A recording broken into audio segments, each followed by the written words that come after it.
For those who dare to enter the financial markets, there are two battlegrounds. The first is the one you see, the charts, the numbers, the news feeds.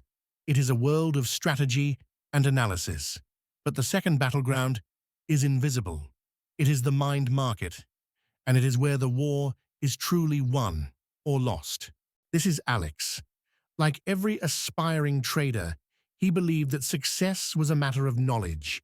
He spent months, years, learning to read the charts, to identify patterns, to find an edge.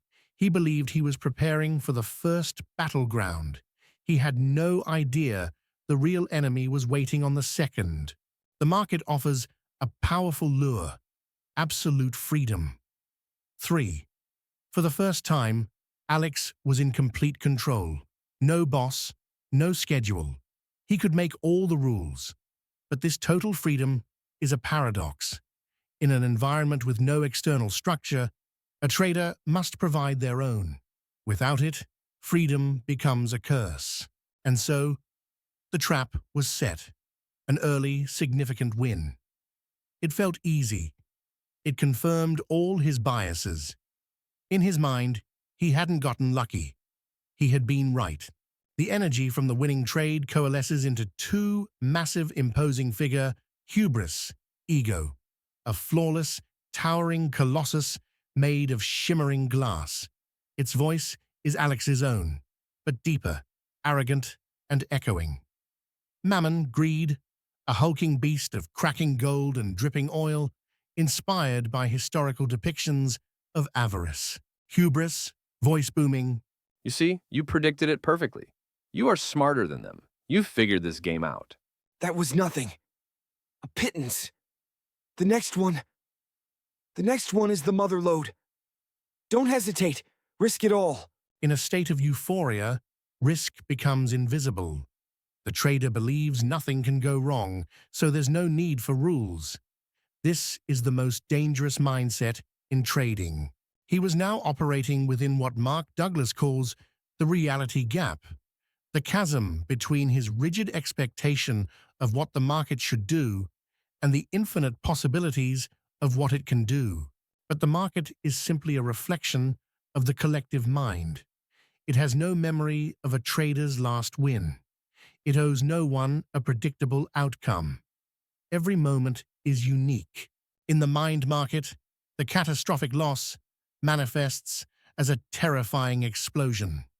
From the smoke and shadows, a new demon is born. Phobos, fear. Fear is the mind's response to an unfulfilled expectation. It narrows your focus to only the threat, blocking out all rational thought.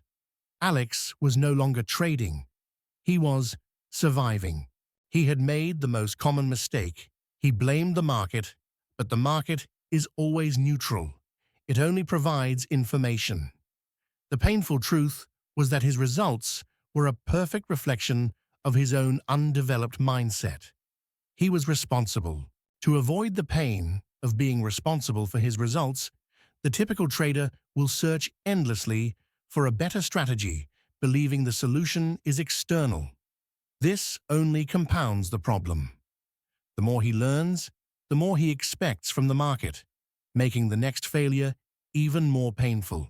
To move forward, a trader must make a profound shift. He must stop focusing on the market and start focusing on himself.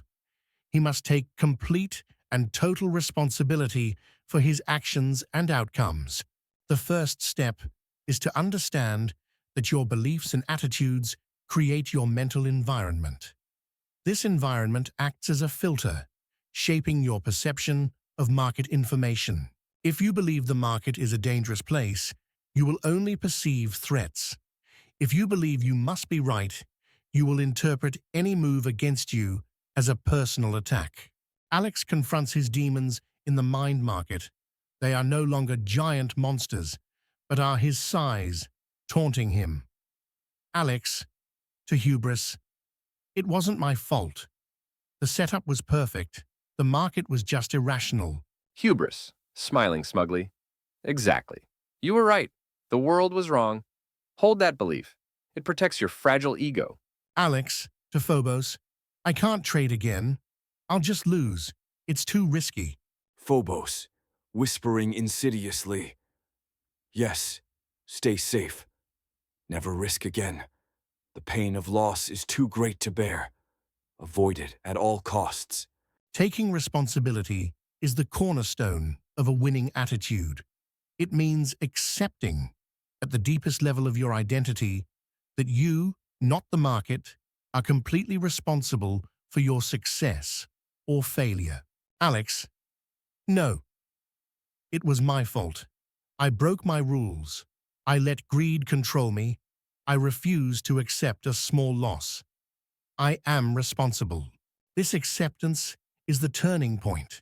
It is the moment a trader stops being a victim and starts the journey toward becoming a professional. He is now ready to learn. The journey to consistency begins with what Douglas calls the mechanical stage. This is a period of conscious, deliberate practice.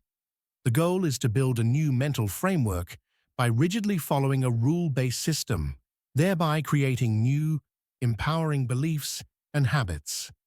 The blueprints for this framework are the 5 fundamental truths and the 7 principles of consistency. Truth.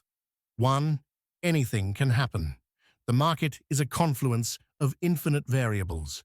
Certainty is an illusion. Truth 2. You don't need to know what will happen next to make money. Your edge only provides a probabilistic advantage, not a crystal ball. Truth 3. There is a random distribution between wins and losses for any given edge. A winning streak doesn't guarantee the next trade will win. A losing streak doesn't guarantee it will lose. Truth. 4.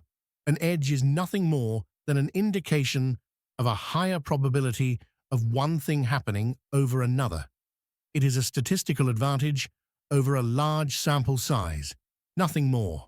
Truth 5. Every moment in the market is unique. Even if a setup looks identical to a past winner, the underlying forces are different. The outcome is not connected. Armed with these truths, he began to forge his armor. Each piece was a principle, hammered into shape through the fire of deliberate practice and flawless execution. Principle 1. I predefine the risk of every trade. I completely accept the risk. He was learning the most important skill a trader can possess, to not just intellectually understand risk, but to emotionally accept it. A loss was now just a business expense. Principle 2. I act on my edges without reservation or hesitation. By internalizing that the outcome of any single trade is random, he began to free himself from the fear of being wrong and the fear of losing. He trusted the process, not the outcome. Principle 3. I objectively identify my edges, and I pay myself as the market makes money available to me. He was learning to see the market from its own perspective. The information it provided was neutral, neither good nor bad. It just was. By remaining objective, he could execute his plan without emotional interference. He followed the book's core exercise, execute 20 trades in a row, following the rules flawlessly. The goal wasn't to make money, it was to build a belief in his own consistency, a belief that he could trust himself to always act in his own best interest. He had passed through the mechanical stage. Now, with a stable foundation of discipline, he could enter the subjective stage. He could begin to use his experience and intuition not to break his rules, but to better read the now-moment opportunity flow. A trade setup appears. He analyzes it calmly. The tiny demons shout their usual nonsense. He ignores them and enters the trade. The trade goes against him and hits his stop loss.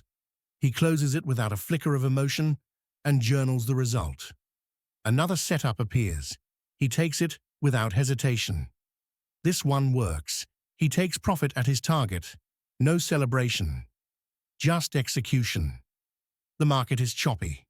He recognizes the conditions are not right for his strategy. He sits on his hands, perfectly content to not trade.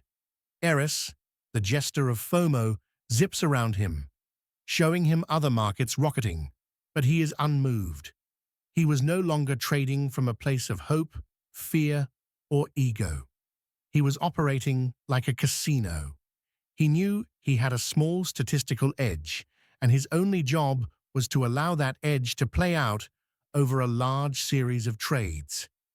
The outcome of any individual trade was completely irrelevant. This is the state all traders seek, a mental space where you are in complete harmony with the market, where there is no fear, no hesitation, no internal conflict. This is the zone. This is the final stage of development, the intuitive stage. It is the spontaneous expression of a deeply ingrained, probabilistic mindset. He is no longer consciously trying to be consistent. He simply is. The journey of a trader is not about mastering the market. It is about mastering oneself. It is a journey of taking responsibility, deconstructing limiting beliefs, and forging a new identity built on discipline, objectivity, and a profound acceptance of uncertainty. The consistency you seek is not in the market, it is in your mind. Master your mind, and you will master the market.